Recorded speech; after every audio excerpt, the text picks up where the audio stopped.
Forget New Year, New You. This season is about slowing down, locking the doors, and cozying up at home with the one you really want to do nothing with. Your dog. After the holiday chaos, those quiet nights with a blanket, a podcast, and your pup feel like the reset you actually need. Ollie helps make those moments easier with fresh protein-packed meals made from real human-grade ingredients, so your dog can enjoy some quality comfort food too.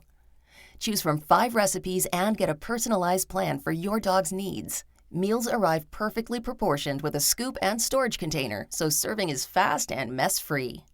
And with Ollie's in-app on-demand health screenings, supporting your dog is easy, ensuring more cuddles for many years to come. Visit ollie.com/truecrime and use code TRUECRIME for 60% off your first box. Michael Barisone was a champion. A long-standing dressage horse trainer, he was considered one of the best in the world. Crowds gathered to watch him at events as he expertly maneuvered his horse through choreographed routines. An elegant dance where the horse and rider are harmonious, something Michael once referred to as freestyle figure skating on horseback. At 54 years old, Michael was considered an elite trainer. He was selected to represent the United States as an alternate in the 2008 Beijing Olympic Games. He even coached comedian Stephen Colbert during a 2012 sketch for The Colbert Report. Anyone who wanted to make their way up in the world of dressage looked to Michael Barisone as a mentor and coach. He helped produce champions, including Alison Brock, a 2016 Rio de Janeiro bronze medal winner. Michael was known for his wit and charisma, characteristics often noted by colleagues, friends, and former students. He took on students training at his facilities in both Florida and New Jersey. He moved frequently between the two areas, spending April through November in New Jersey, and then migrating south for December through March in Florida. This provided time to continuously train the animals regardless of the weather. The Long Valley, New Jersey equestrian farm, adequately named Hawthorne Hill, was a sprawling 53-acre estate. This was Michael's home and training center, where he lived with his girlfriend and fellow dressage trainer, Mary Haskins Gray. Together, they were willing to teach anyone the art of dressage if they were ready to listen and try new ideas. Michael took pride in teaching others, even saying, "At the end of the day, if someone has a problem and I can help them get past it and succeed, that makes me happy." This is the same attitude he adopted when a new student arrived at the farm in 2018, Lauren Kanarek. Lauren and Michael met up in 2018 at a horse competition in Florida. They had known each other for a while, but this time Michael was on a mission to recruit Lauren to the Hawthorne Hill farm. He pitched to both her and her fiancé, Rob Goodwin, that their accommodations would be covered if they took him on as a coach. He saw potential in Lauren and was willing to put the time and effort in if she was. Lauren decided that having Michael as a coach would help her achieve her goals of becoming a trainer herself. She had previously been known in the sport as a competitive show jumper who had been competing since her early teenage years, but decided to take on dressage in 2015 as a new challenge. I was just kind of a little bit bored. I'd been jumping since I was a very young teenager, and I just saw people riding in the discipline of dressage and thought, this looks more fun. Some people might see it as boring, but I thought, this looks fun. I want to try it. It's interesting, and that's what I did. With the financial support from her father, a prominent lawyer in Livingston, New Jersey, Lauren packed up her belongings and her horses and moved from North Carolina to the Hawthorne Hill farm. Under the agreement, Lauren and her fiancé Rob would live on the farm in an apartment on the property. Her horses would be kept in Michael's stables, and they would pay monthly rent for the horses' boarding while she trained. Michael considered Lauren to be a skilled rider with excellent horses, and he was excited to have another student join the ranks. But the relationship between instructor and student would soon turn sour. Allegations of stalking, squatting, child abuse, intimidation, violence, and bullying would soon occur. Rumors began to circulate through the dressage community. Something was going on at Hawthorne Hill, but no one could quite put the pieces together. That was until everything came to a boiling point on the afternoon of August 7th, 2019. At 2:13 p.m., local New Jersey police received a chaotic and frightening 911 call. I will not regulate you with the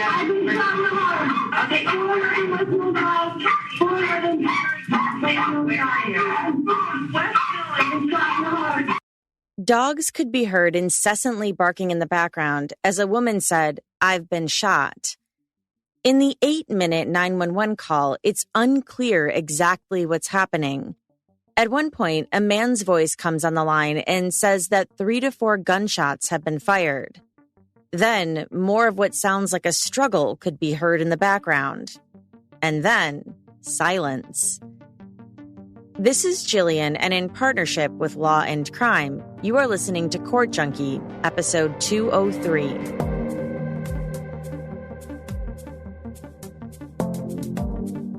When the police arrived on August 7th, 2019, they discovered Lauren Kanarick with 2 gunshot wounds to the chest. She was in critical condition, and arrangements were made to transport her to Morristown Medical Center for emergency surgery. Police found her fiancé, Rob Goodwin, subduing someone on the ground. It was Olympic trainer Michael Barisone, laying on top of a 9mm handgun. Michael was arrested and taken to the same hospital as Lauren to address head and arm injuries sustained in the incident. Rob had broken his wrist in the struggle, having gotten into a fight with Michael in an attempt to disarm him, and he claimed to have nearly escaped his wrath. He had allegedly been shot at too, but the bullet missed. Investigators needed no help identifying the people involved in the shooting. They had been to the Hawthorne Hill Equestrian Farm many times before. They had interacted with Michael, Rob, and Lauren. This was the unfortunate ending to a long-standing dispute that had been warned of for months. But little did they know, it was only the beginning. As investigators led Michael away in handcuffs, off the 53-acre property he had spent the last 20 years building his life upon, he only muttered one phrase over and over again. "I had a good life. I had a good life."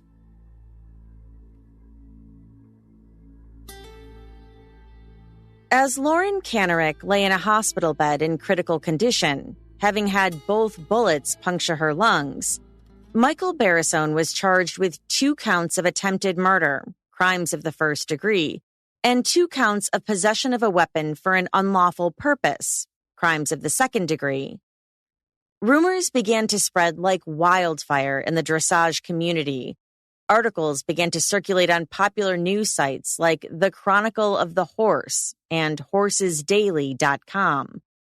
To those in the horse world, the idea that Michael Barisone could have been behind this was unbelievable. But the question remained, what happened at Hawthorne Hill and why? To answer those questions, we have to go back almost 3 years earlier. In 2016, Michael Barisone had decided to stop actively competing in the dressage circuit. He wanted to focus solely on training, bringing over horses from Europe and building his coaching repertoire. Michael was married at the time to another top-tier dressage rider and Grand Prix winner from the Netherlands, Vera Kessels. They were extremely popular in the horse community, and everyone admired them for their skill set and relationship. The couple had been together for 17 years. They had built the Hawthorne Hill farm together, the home that sat on the land, the state-of-the-art stables, and the beloved training facility, Barisone Dressage. But in 2017, their marriage ended over irreconcilable differences, and the couple filed for a divorce. When Lauren Kanarick first met Michael back in 2017, he was still married to Vera, and the 2 trained students together. Lauren admired them both greatly. When she made her way from Michael's Florida property to New Jersey for the summer of 2018, Vera was gone. The divorce was almost finalized, and Michael had seemingly moved on. His girlfriend, Mary Haskins Gray, now lived and trained on the farm, a factor Lauren wasn't very excited about. That summer was particularly hard for Michael. The divorce proceedings were all about numbers now. He was set to owe his former wife over $950,000, and they needed to divide the horses amongst themselves. Michael already suffered from depression and anxiety, and the state of his divorce didn't help. He had reportedly come from a rough childhood and had suffered a lot of abuse. He consistently engaged in counseling and therapy to work through his past trauma, but the divorce likely stirred up new feelings for him. Under the training arrangement, Lauren and her fiancé Rob were set to live in the apartment located above the main house on the farm. Michael and his girlfriend Mary lived in the rooms below them. Before Lauren and Rob arrived in May 2019, a water pipe burst in the home, flooding the bottom floor. A full renovation was needed. Michael explained the unfortunate situation to the couple, asking them to find residency close to the farm to continue training in the summer. But they weren't taking no for an answer, even bringing Lauren's father into the conversation. He began to call Michael frequently, threatening legal action if he wasn't able to hold up his end of the agreed arrangement. He insisted both Lauren and Rob had no other place to go, and that Michael had promised living accommodations when he recruited Lauren. Michael eventually gave in, agreeing that the couple could move into the upstairs apartment while he and Mary would continue to live in the bottom floors, despite all the water damage. He asked Rob, a trained carpenter, if he would be willing to renovate the bottom floors and repair the damage. Rob agreed.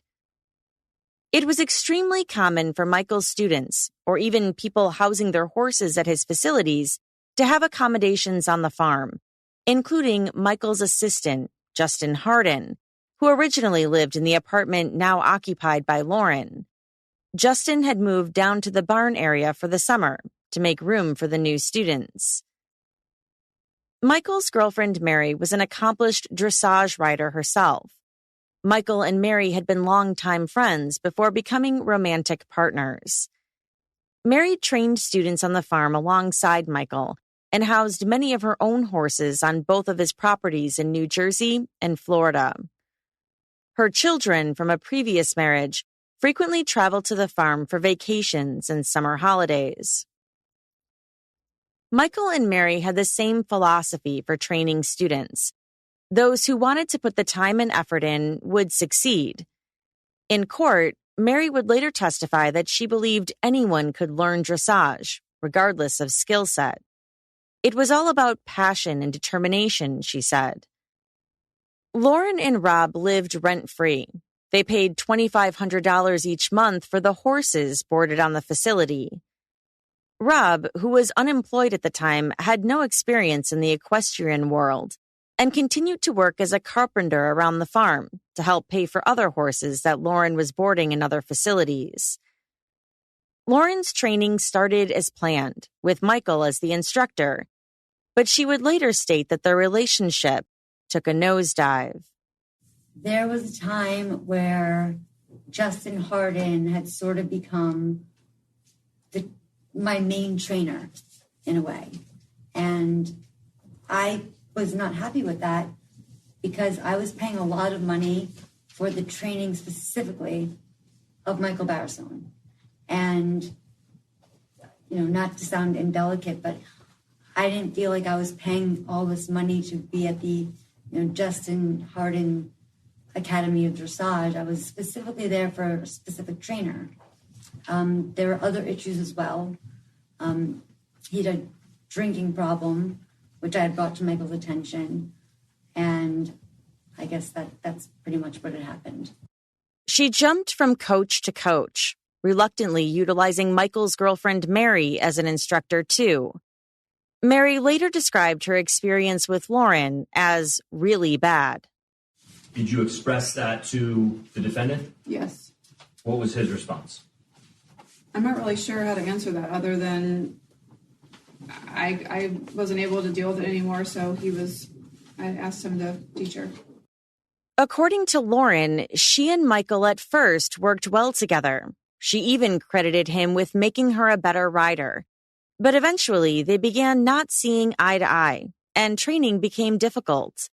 In her view, she was starting to be pawned off onto other coaches, from Mary to Justin, and it got to the point where she rarely saw Michael. She was upset because she was paying money to train under Michael specifically and no one else. That was the deal. She believed she was now wasting her money and her time.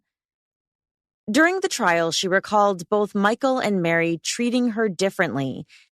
Ms. Cataract, would you say that you were treated differently if you acted differently from Mary Haskins with respect to your behavior? Yes, I was treated differently. Would you say that you were treated differently if you acted differently than Mary Haskins with respect to your demeanor at the barn? 100%. Would you say you were treated differently if you acted differently with respect to riding a horse? Yes. With respect to the way you dressed? Yes. The way you use social media? Yes.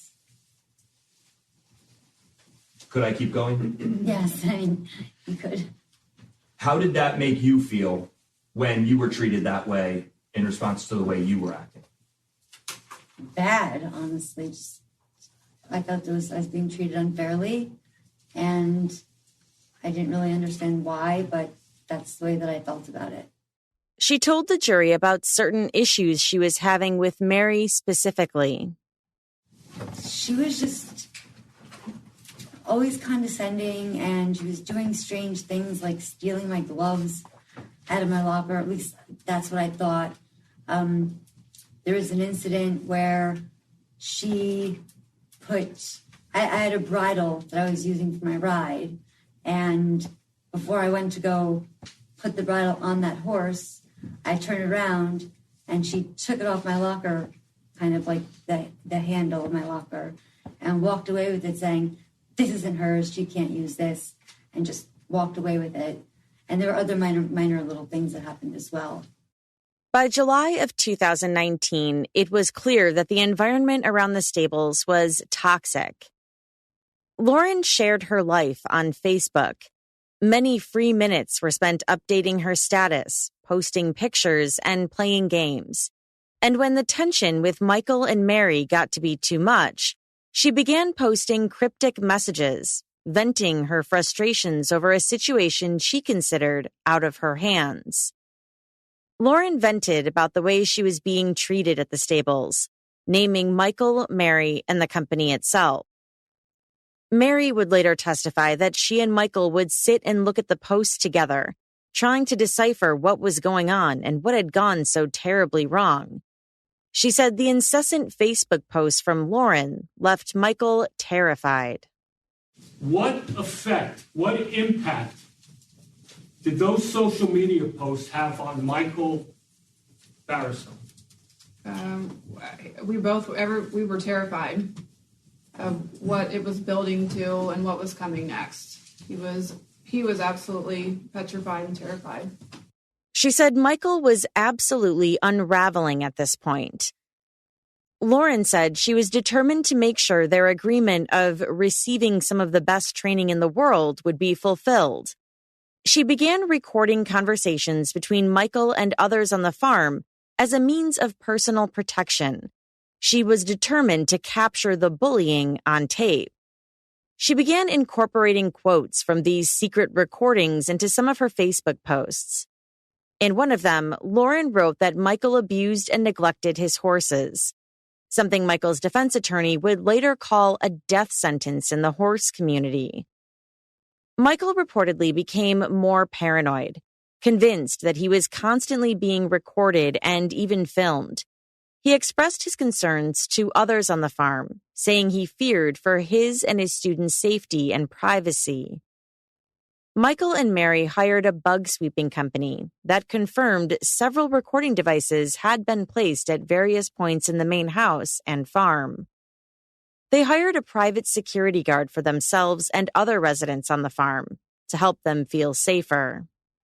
Is it the fact that a private security guard was hired to sit at the top of the hill in front of the stables to guard the stables and the people inside? That's correct. Now, were you concerned about just your or your staff's personal safety or the safety of the horses in the stable?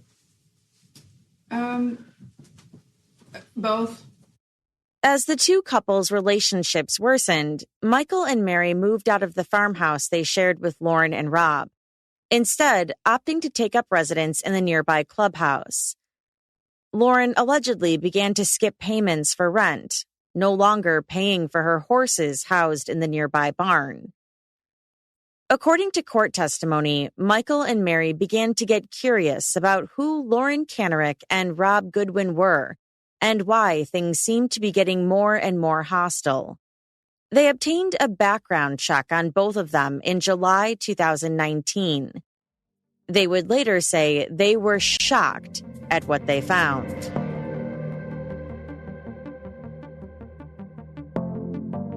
Both Lauren Kanarek and Rob Goodwin had prior criminal records, something Michael and Mary hadn't known about before. According to Michael, they discovered that Lauren was banned from living with family members following a domestic conflict. Her background included harassment, stalking, making false reports, and criminal assault. She owned a gun and had previously gotten in trouble twice before for discharging the weapon out of anger or rage. Multiple complaints to Safe Sport, a program designed to ensure safety in Olympic sports, were made regarding harassment from Lauren. As for Rob, he reportedly also had a record of heroin use, criminal conduct, and stalking.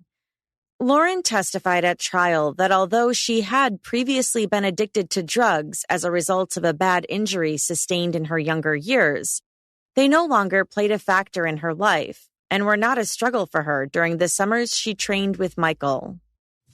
Have you ever used any drugs in the past? Yes. What drugs? I've used pills. At one point, I made a terrible decision to use heroin. That was mostly it. Oh, pot, probably. According to testimony, Michael and Mary wanted to ask Lauren and Rob to leave, but due to the escalating Facebook posts and newfound information about their backgrounds, they were unaware how to go about the situation safely. They sought the help of an attorney who notified Lauren that training was over and it was time to leave Hawthorne Hill. Lauren refused, saying the agreement between her and Michael had unfulfilled factors. She was determined to stay. Michael and Mary weren't the only ones seeing Lauren's Facebook posts. Their students, clients, and friends began to see them pop up in their feeds as well, and everyone became concerned over the situation. Posts from Lauren referenced going to war, which put a pit in the stomach of many others who called the farm home. Students and clients who made their way to the New Jersey farm for the summer admitted that the vibe in the barns and stables had taken a steep nosedive. In court, they listed Lauren as the problem. They didn't trust her in the barn or around their animals. They didn't want her on the farm at all. Some of the horses housed at the facility were valued at over $500,000, and no one was willing to take chances when it came to Lauren or Rob. One client in particular, Ruth Cox, took it upon herself to begin sleeping in the barn next to her horses. She said she didn't trust Lauren and feared that she would cause property damage or hurt the animals. Michael also started sleeping on a mattress outside the barn and taking nightly strolls to patrol the farm grounds. Lauren and Rob were given allotted times when they could be in the barn and stables, nothing past 9:30 p.m. and not until 9:30 a.m. Lauren and Rob were reportedly confused about the treatment they faced on the farm. In their eyes, they were simply trying to have the terms of their agreement met, including training, housing, and boarding for their horses. On July 31st, 2019, according to Michael, an altercation at the horse barn broke out. Lauren and Rob were in the barn outside of their allotted time, which resulted in a dispute. Lauren allegedly made a direct threat to Mary, saying she would personally destroy everything Mary had, from Michael to the farm to her children and her horses. This prompted the first of many 911 calls to the local police. Yeah, I own this place. I have some people who have been living on this place, and they were told to not be in the horse barn after 9 p.m., and they're in the horse barn. They're scumbags, and I want them warned. They have chased us out of our house, and I need this dealt with tonight. Lauren and Michael's dispute over the barn times continued on to the next day, and he called the police again. Tell me exactly what happened. There is a client. We have a horse stable, and I asked her to go home for the evening, and she won't leave the barn, and she's screaming at me, disturbing the peace for the second time in 3 days. Okay, my partner, send help. Just stay on the line. I need some more information from you, okay? Thank you. As the summer went on, Lauren continued airing out her feelings about the situation on Facebook, accusing Michael of bullying her in cryptic messages like this one from August 2nd, just 5 days before the shooting. I'm being bullied by a 6'3" man, bullied to the point I'm afraid. It's very complicated. I'm not sure of what I can say here, but it seems as if Safe Sport was created for exactly this reason. The following morning, Lauren called the police herself to report a suspicious vehicle near her apartment in the farmhouse and suspicious people threatening to remove them from the property. This was the security team hired by Michael to watch over the farm. This blacked out SUV with some guy smoking a cigarette in the front who I've never seen before, except for last night at 3:15 in the morning, and we overheard them talking about getting guys to hurt us, kill us, whatever. We told this to the officers this afternoon, and they know how we have this information and everything. Are you or anyone else in danger right now? Say it again, am I what? Are you or anyone else in danger right now? We feel very much like we could be, seeing as though this happened the other night. Michael then called the police again, this time to report a Facebook post Lauren made discussing her split personalities. Okay, tell me exactly what happened. These people are on our place.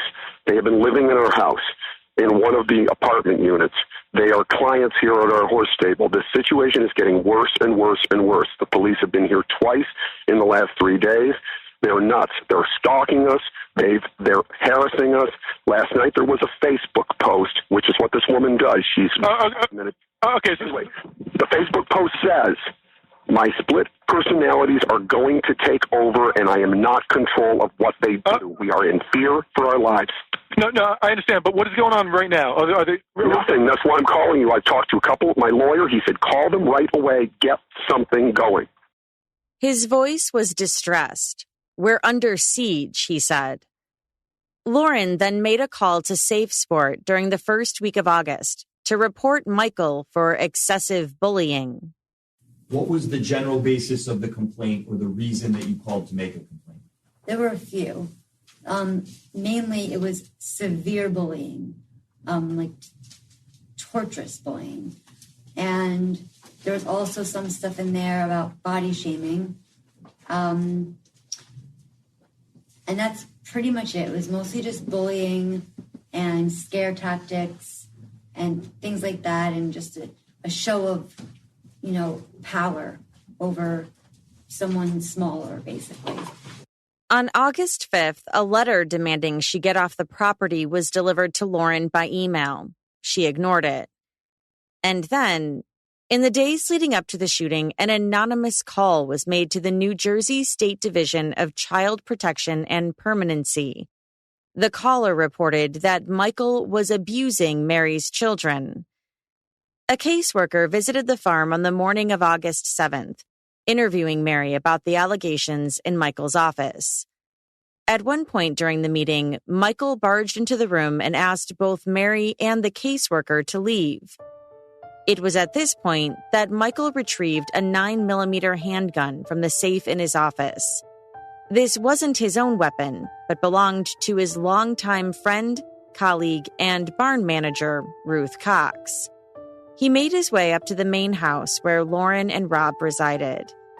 He stood outside and asked both Rob, who was on the phone with his attorney at the time, and Lauren, who made her way out onto the front porch, "How can we work this out?" Moments later, shots rang out. 2 bullets punctured Lauren's lungs, and a third bullet fired at Rob and missed. From that moment on, their lives would be changed forever.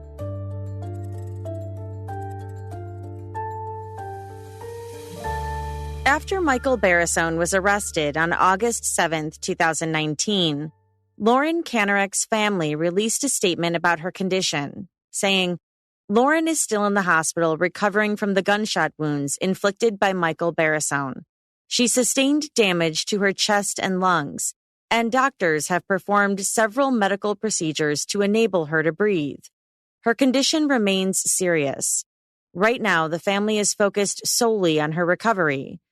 Lauren's fiancé, Rob Goodwin, had surgery on August 13th to repair his broken hand, sustained when he disarmed Barisone in a brawl that ensued after the shooting. Lauren spent the following 3 weeks in the ICU as she recovered from her injuries. It wasn't until December 18th, 2021, when Michael was finally indicted on the charges: 2 counts of first-degree attempted murder and 2 second-degree counts of possession of a weapon for an unlawful purpose. He was facing life in prison. A Superior Court judge ruled that Michael could still pose a threat to others and himself. He decided to hold Michael without bail until trial began. In October 2019, Lauren filed a lawsuit against Michael and his company, Sweetgrass Farms, along with barn manager Ruth Cox, for allowing firearms on the property. She cited experiencing both emotional and physical distress. In the lawsuit, Lauren said Michael and his associates harassed her and her fiancé repeatedly before their final confrontation. Lauren's lawsuit was pushed back by a judge until criminal proceedings for Michael could take place. Soon after, she gave an interview to the New York Times about the shooting and about the immense online bullying she said she had received since. People were wishing her dead, calling her a narcissist, and blaming her for provoking Michael. She began to reply to some of her critics. In one response, she wrote, "No matter what, I was shot twice. It was not in self-defense. While plenty more story exists, what else matters? Do you condone trainers shooting their students, trying to kill them? Sure looks that way." She said she was shocked by the online hate she received. "Every part of my body and soul and mind is just thinking, I should be on my horses riding," she said. "Instead, I was shot." In October 2019, Michael's longtime friend and client, 74-year-old Ruth Cox, was arrested. It was her gun Michael had used in the shooting. She was facing a 4th-degree charge of unlawful transferring of a firearm and faced up to 18 months in state prison. She told officers that she did own a small pink and black 9mm handgun that she used for personal protection as she traveled solo between North Carolina and New Jersey to see her horses. She alleged that Michael had asked her days prior to the shooting if she had brought the gun with her on her most recent trip, having just arrived at the farm 6 days before the shooting. She had, and when Michael asked to see it, she gladly handed it over to him, unaware of what was about to happen. She didn't see her handgun again until after the shooting. It was confirmed to be hers through the registration numbers. Ruth was offered enrollment in the state's pretrial intervention program, a plan designed to help educate first-time offenders and potentially waive their jail time. If she completed 36 months of the probation period, and surrendered her 9mm handgun, the charges against her would be dropped. Both were completed. Michael Barisone filed a lawsuit himself in July 2021 against 11 police officers and the municipalities they worked for. He cited civil rights violations. He claimed in the lawsuit that the officers did nothing to protect him, despite his reporting of escalated threats of violence from Lauren Kanarek and Rob Goodwin. He accused officers of falsifying reports after being called out to the property over 3 times leading up to the shooting. He wrote that they continuously advised him that the issues he faced with his tenants were nothing more than private disputes. Michael said he expressed to officers how Lauren's and Rob's veiled threats of violence and stalking were affecting him psychologically and causing severe distress. Quote, a board-certified psychiatrist stated that Barisone was mentally incompetent at the time of the incident, having suffered from mental disease that rendered Barisone to be insane. According to the civil complaint, Michael contended he had no recollection of the shooting. This was the first account of Michael claiming mental incompetency within the court proceedings. But a judge in Morris County, New Jersey, threw the entire lawsuit out in November of 2021. He cited that although Michael's allegations may be true, it wasn't a matter of civil rights violations under the United States or New Jersey constitutions.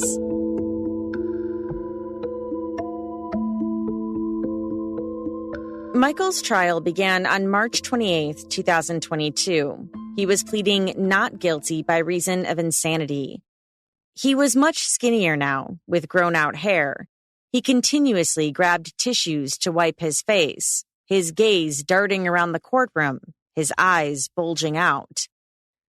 Opening statements given by Michael Schellhorn Jr. from the prosecution centered entirely around the shooting.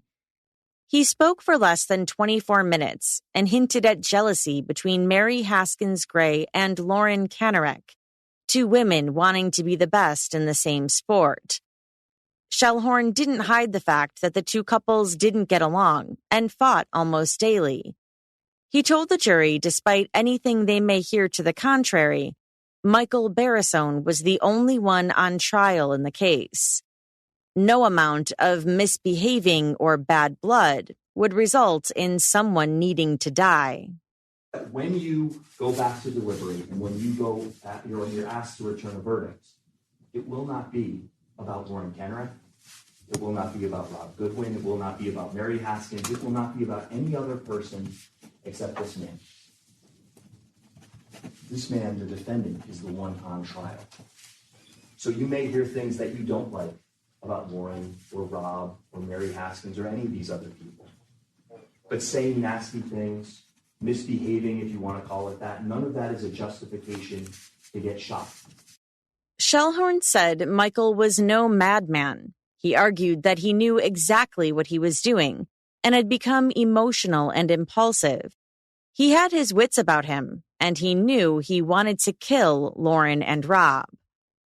Opening statements from defense attorney Edward Belinkus took over 45 minutes. He said Michael was not capable of remembering the events of August 7th, and that he had been driven into a high state of psychological distress that made any actions incomprehensible to him. You will hear evidence with respect to the first officer who arrived on the scene. He describes Barisone as partially conscious. The second officer on the scene describes him as incoherent. The third officer recalls Barisone saying over and over again, "Is this real? I need to wake up." He tells all the medical personnel, the first aid people, EMS, Morristown Medical, and all the people at the hospital, when they're treating him, asking him what happened, he tells all of them, "I don't remember. I have no recollection of the event." He said the prosecution neglected to talk about any of the chaos that came before the shooting. I'm not going to leave anything out in this opening statement. My client is not guilty. At the time of the shooting, my client feared for his life. He was suffering from a mental disease and did not know what he was doing was wrong. Balinka said the relationship between Lauren and Mary was more than just competitive jealousy. He said Lauren was obsessed with Mary and with the divorce between Michael and Vera Kessels.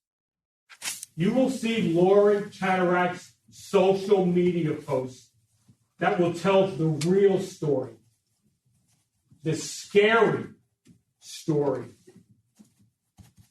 You will learn that Cataract becomes obsessed with Mary Haskins and blames her for all her shortcomings. She believes that Mary Haskins, his girlfriend, is trying to destroy her life, her livelihood, and her riding career. He said Lauren's incessant posts on Facebook were signs that something was wrong with her. You'll see at some point she starts ramping up her social media account, starts posting threatening things on Facebook. You'll learn that Michael Barisone, his girlfriend, and other staff members start pulling up her Facebook posts and looking about what she's posting. They see postings of her talking incessantly about guns, carrying guns, sleeping with a 9mm under her pillow. They see posts of her saying that she's being bullied by a 6'3" man and that she's afraid of this person. She talks incessantly about going to war. It's time. War is inevitable. According to Balinkas, when police arrived, Michael was found under Rob, who was beating him repeatedly on the ground and shouting, "I'm going to fucking kill you."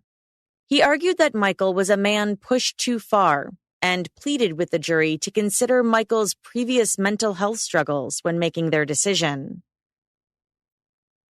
Lauren took the stand to talk about the shooting and said when Michael pulled out the gun, she was trying to talk to him about reconciliation. So I walked over to him and said, how do you plan to make this better? How do you have a bill or something? I was saying something about the bill that he had to settle with Rob, but I didn't get that far because... Why not?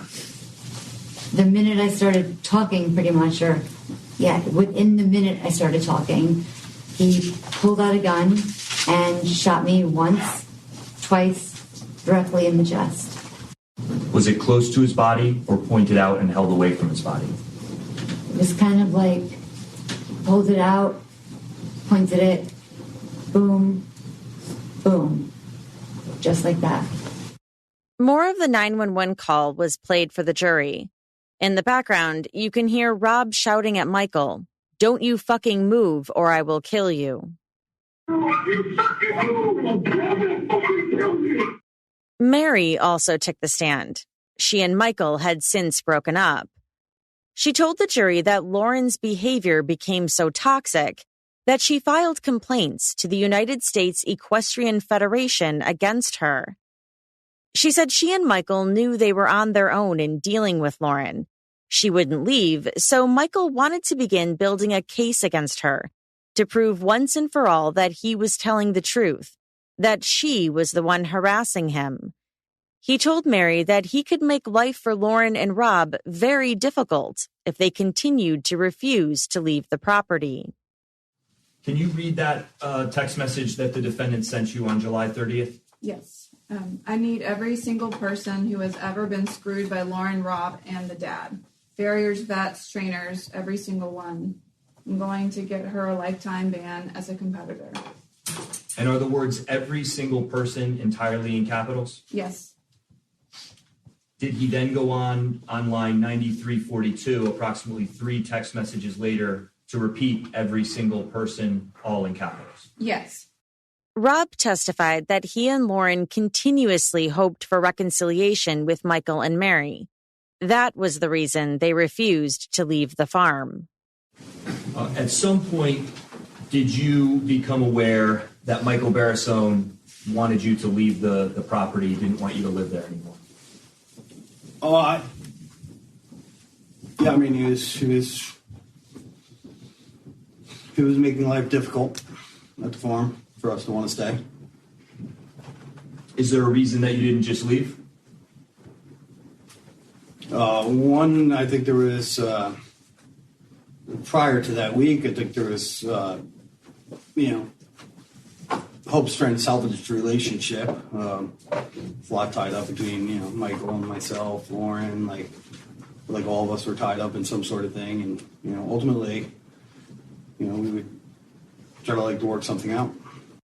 He then talked about the shooting in detail. Did you say anything to him, or did he say anything to you? I looked over to him, and like I said, I thought the position of where he was standing was very, very weird. When I came out, he looked over at me and said, "How do we fix this? I don't want a war," and showed me his hands and threw them up in the air. And that's what Michael said. When you saw Michael Barisone hold up the gun and shoot Lauren, do you remember specifically what you heard? I heard the gunshots. And do you remember specifically how you felt at that moment? I was just kind of frozen in amazement. He said once the gun went off, he charged at Michael. What happened after you punched him? I think I dazed him a little bit. He kind of stood there a little bit. My hand was in complete agony and pain. I think I might have swung at him again. Michael, then turned around, and I didn't know if he was going to chase after Lauren, but as soon as he gave me his back, I took advantage of it. And what did you do? Threw him in a chokehold. And what happened when you put him in the chokehold? He passed out very quickly. When he passed out, what happened to his body? We fell onto the concrete in front of the stairs. Were you laying on top of him, next to him, or standing, or something else? I was on top of him. During cross-examination, he said Lauren joined in during the fight that occurred after the shooting, taking Rob's phone and repeatedly bashing Michael in the head. Rob was also asked on cross about the morning of the shooting. Lauren's horses were set to be shoed by a local blacksmith who worked on numerous horses on the farm. He was upset after Michael had allegedly instructed the blacksmiths to not work on Lauren's horses. When the farrier told you that Michael said not to shoe the horses, did you make a physical threat against Michael Barisone? I do not recall.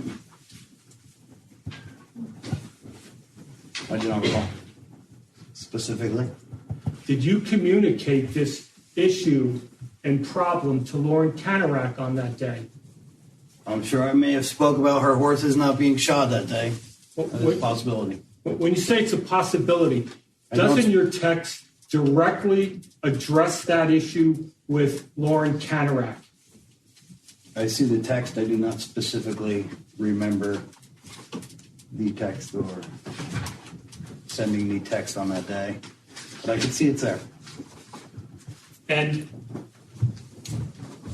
during that discussion, did Lauren Canarak tell you to finish the bastard, meaning Michael Barisone? Objection.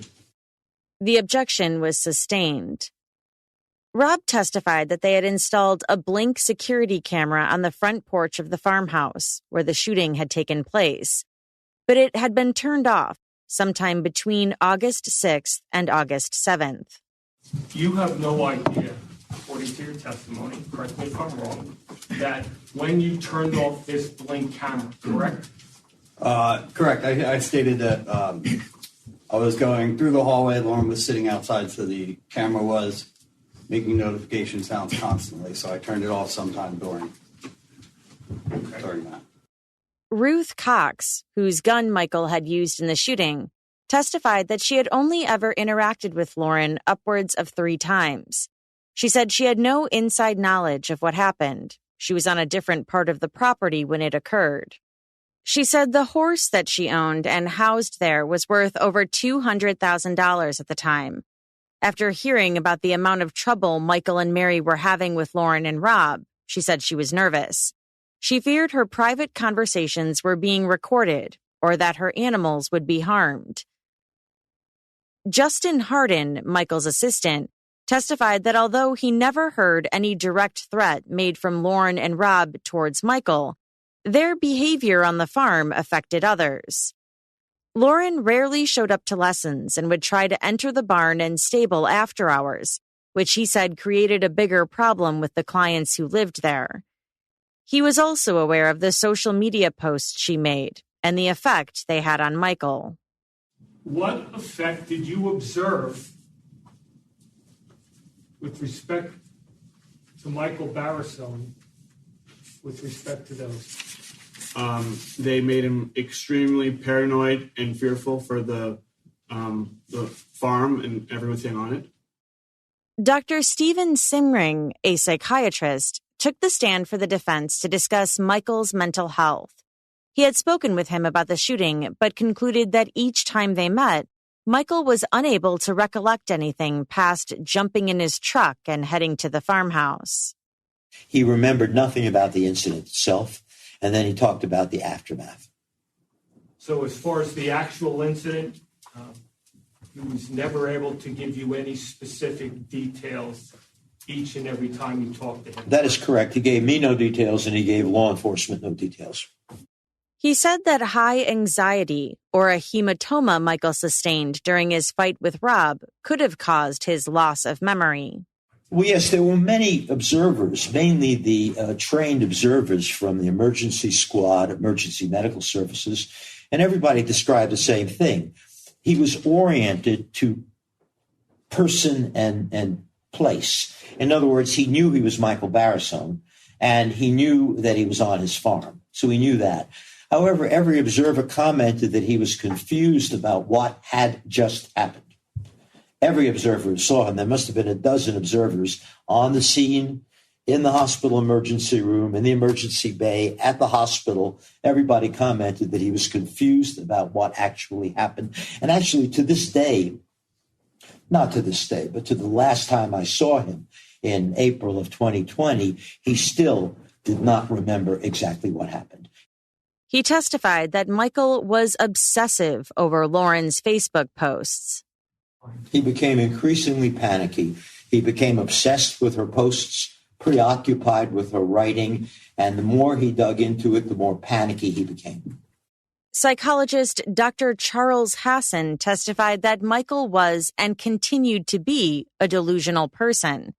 Doctor, how do you define a delusion? I mentioned the other day, it's a belief based on incorrect thinking. There's an experience, then there's a belief based on incorrect thinking that comes to a conclusion that the person is not going to change no matter what kind of argument you give. So it's a thought that was produced incorrectly. I gave examples when I interviewed Mr. Barisone of the odd thinking that he had.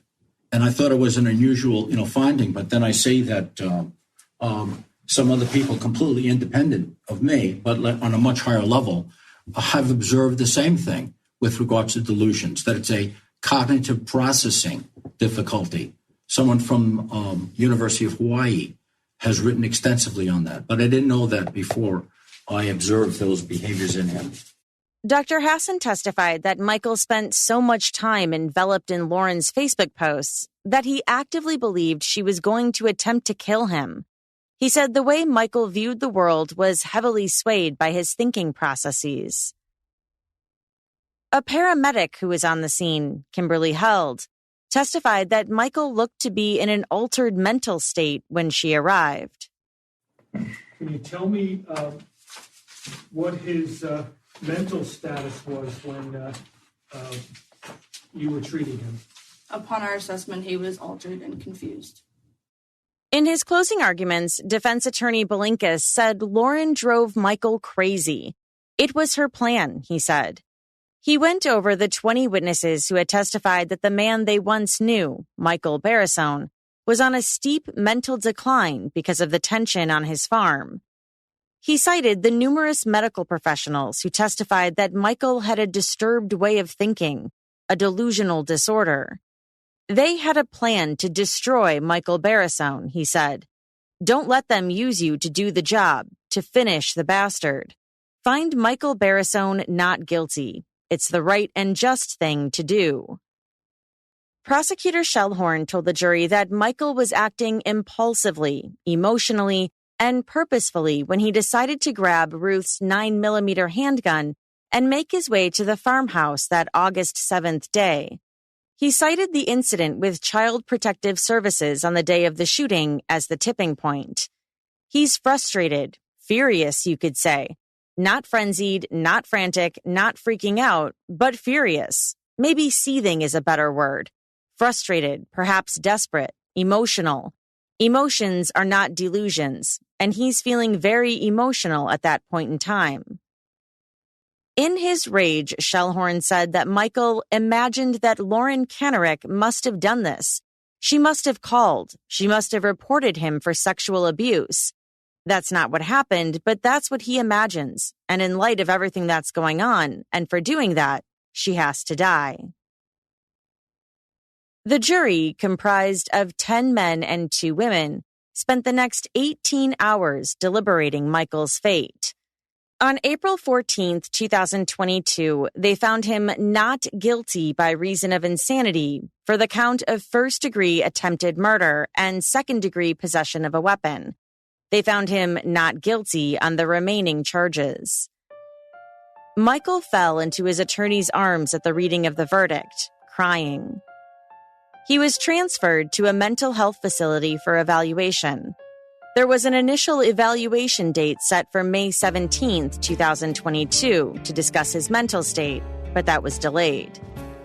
Depending on medical findings, Michael could spend time in treatment centers or be released under specific conditions. Lauren's attorney, Bruce Nagel, said they were not happy with the verdict. If he was temporarily insane, why did he sit in that courtroom every day looking disheveled and looking like he was a crazy man? He did it because he put on a show, and the jury bought it, hook, line, and sinker. That's not temporary insanity. That is fraud. It's a ploy. It was a show, and he got away with it. Michael's attorney, however, said they were ecstatic with the verdict. For 2.5 years, Michael Barisone has been waiting to tell his story and let people know what happened to him, what these people did to him. For the first time, he's in a position where he'll be able to get his life back. Once the verdict came out, the dressage community fell silent. As Michael awaits further evaluation, Lauren seems to have taken a step back from social media and public life. Her social accounts state that she is a gun violence survivor, blogger, and political activist. On one of her accounts, she still lists Barisone Dressage as her training facility. As of May 18th, Michael Barisone was placed on a temporary suspension from the sport of dressage by Safe Sport. His new girlfriend, who owns a prominent horse supply shop, is working hard to help him put his life back together. She has since set up a GoFundMe, asking for donations to raise to help with farm upkeep and legal fees. And that's all for this episode. As always, I'd love to know what you think about this case. Let me know by joining the conversation on Instagram at CourtJunkie, by tweeting me at CourtJunkiePod, or by emailing me at podcast@CourtJunkie.com. Today's episode was researched and written by Law and Crime staff. To hear these episodes without the ads or to hear additional Court Junkie bonus content, check out my Patreon options by going to CourtJunkie.com/support. Thanks again for listening. Until next time.